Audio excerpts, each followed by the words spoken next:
Magandang gabi mga katito at katita. So ngayong gabi po ay nagpi-prepare tayo ng adobo na babaunin po natin bukas. Dahil po bukas ay magpapakeson tayo. So yung adobo po na ito ay instead na suka, ay kalamansi po yung gagamitin natin. Ito po yung in-ring version na adobo.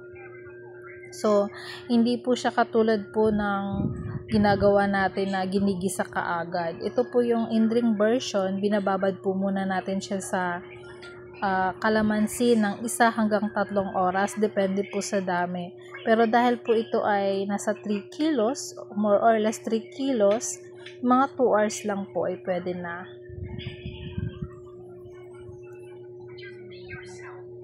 So, kailangan lang po natin tanggalin yung mga buto para po hindi siya mapait. Kasi pagka nanguya po natin yung buto ng kalamansi, mapait. So, ayan, sorry na po kaagad. Tinamad po akong kumuha ng salaan, kaya po ayan, medyo matagal po tayo. Pero okay lang po yan, para may challenge. Diba? Pinahirapan ko ang aking sarili.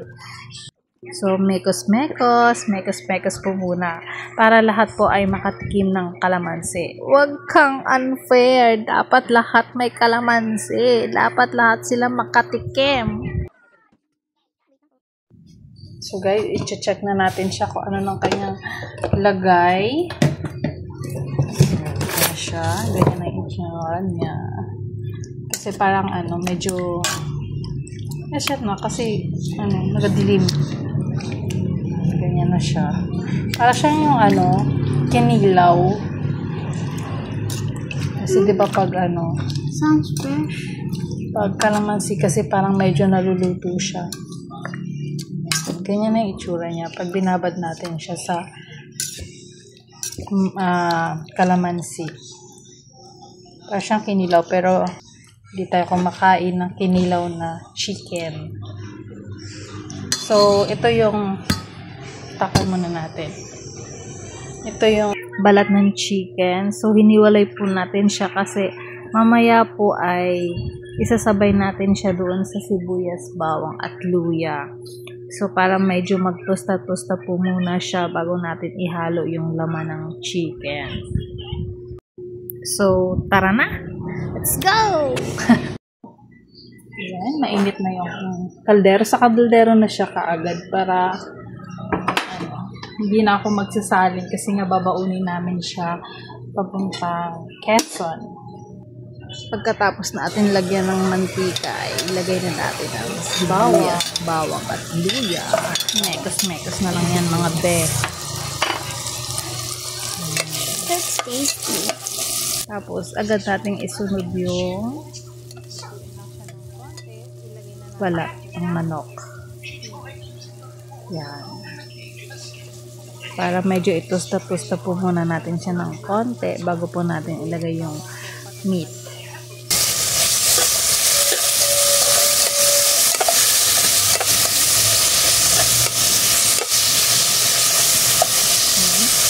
Parang imamantika lang natin ng konti yung mga skin.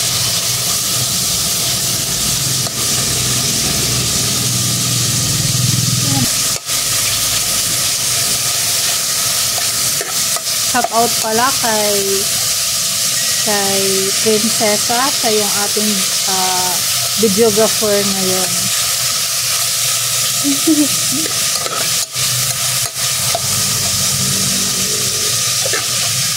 So yan, kung mapapansin niyo guys, nagmamantika-mantika na siya. Pero okay lang yan.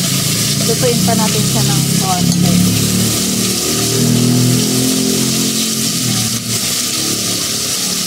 Tamis na.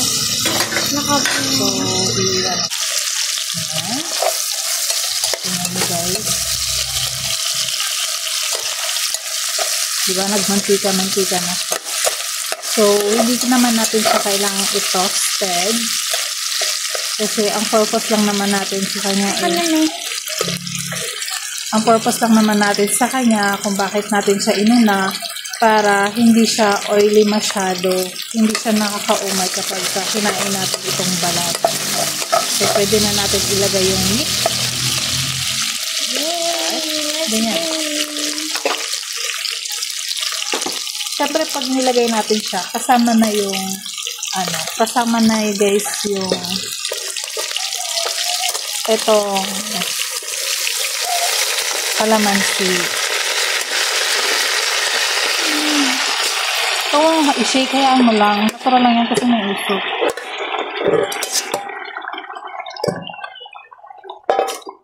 Ayan, wala na yun. So, takpan muna natin siya. Laksan ng konting apoy. Ayan siya guys. So, hayaan po muna natin siyang kumulo bago po natin siya lalagyan mamaya ng toyo. So guys, tingnan natin. Ayan. Medyo kumukulo na siya pero hayaan lang natin siyang kumulo para ma-absorb ng karne yung kalamansi. So, ngayon po, hindi natin siya lulutuin talaga ng lutong-luto. Bukas ng umaga, pagkagising natin, bago tayo aalis, saka natin siya papalaputin. Ang mahalaga, maluto natin siya ngayon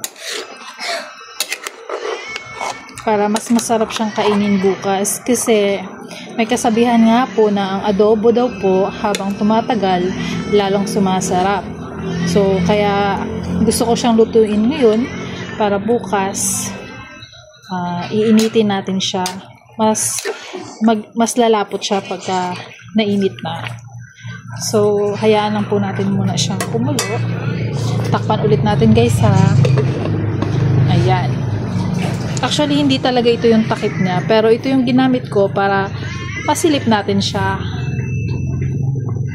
Diba? Kumukulo-kulo siya. Parang ulo ko lang. Kumukulo-kulo rin. Char. So, i-check po natin ulit siya. Ayan na. Pero hayaan pa rin po natin siyang kumulo. Gusto ko lang siyang silipin. Ayan o, meron pa siyang parang hilaw-hilaw pa. So, ganito po talaga mag-adobo si Papa. Hindi siya naglalagay ng suka. Kalamansi po yung nilalagay niya. So, na-miss ko po yung ganong adobo, kaya ginawa natin siya ngayon. Excited po pala akong makita, ma-meet si Queen Pango. Actually, may kamag-anak talaga tayo na pupuntahan sa Quezon. At dahil nga nalaman din natin na nasa Quezon si Queen Pango, syempre, sadyain na lang din natin siya kasi dun din naman yung punta natin Isa ako sa mga supporter at followers ni Queen Pango. At alam nyo ba guys, bilib talaga ako sa kanya. Nakakabilib lang kasi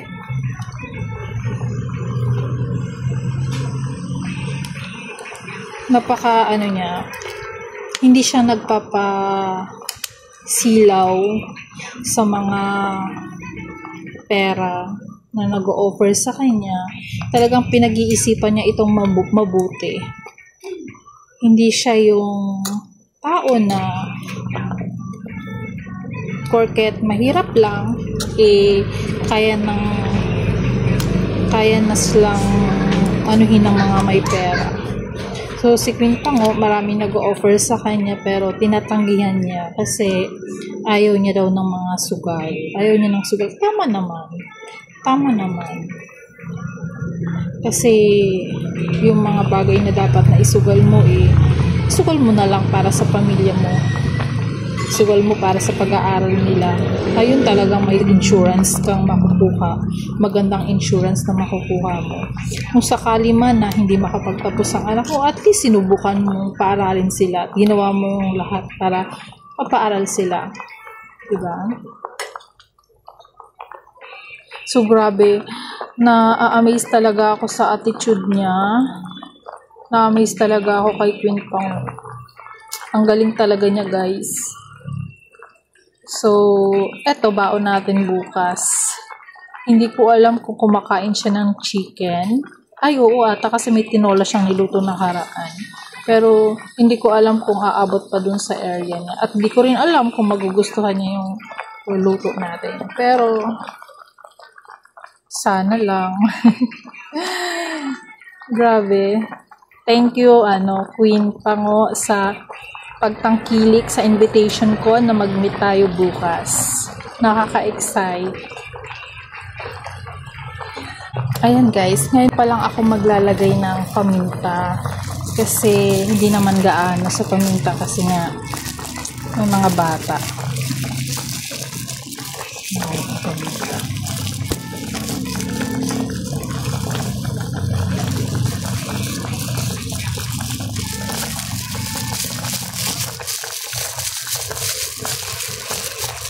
So, okay na yan. Tama na yan. Sakto na yan.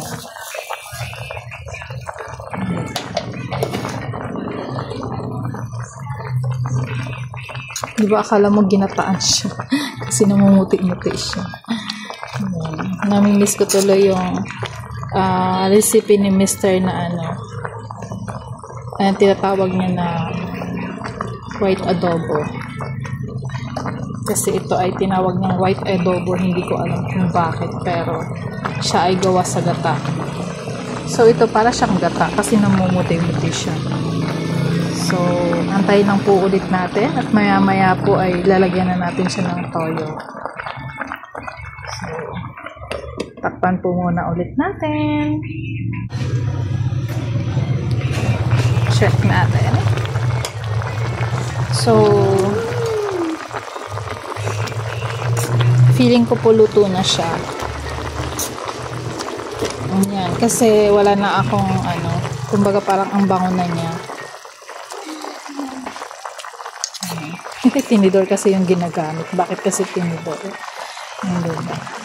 So, pwede na po natin siyang lagyan ng toyo. Can you help me open this?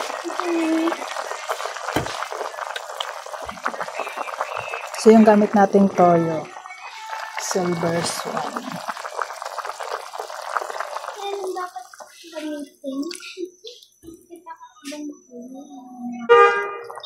Ito na siya. Nilagyan natin siya ng toyo.